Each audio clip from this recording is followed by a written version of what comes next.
La bombe était placée à l'intérieur d'un seau en plastique posé dans un wagon du métro. Des témoins ont déclaré avoir entendu une explosion et vu une boule de feu. Pris de panique, plusieurs milliers de voyageurs se sont enfuis. J'ai entendu un grand boom et puis j'ai entendu les femmes qui criaient et pleuraient.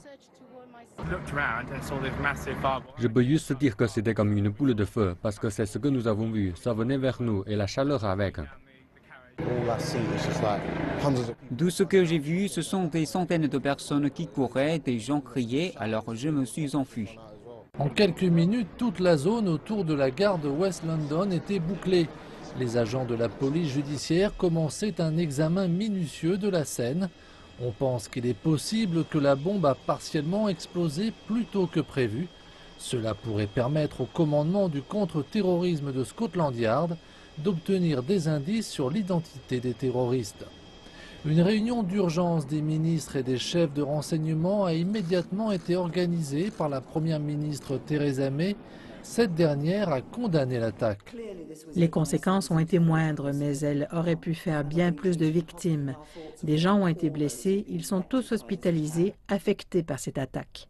Scotland Yard annonce que ce sont plusieurs centaines d'officiers à travers la capitale du Royaume-Uni qui sont engagés dans la traque destinée à retrouver les responsables. Le service de sécurité nationale britannique, le MI5, y participe également.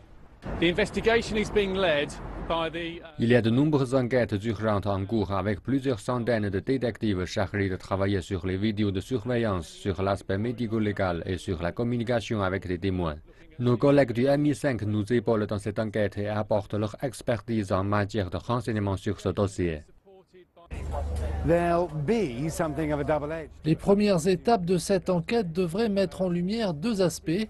Prélever des échantillons des restes de la bombe à la recherche d'empreintes digitales ou de traces d'ADN.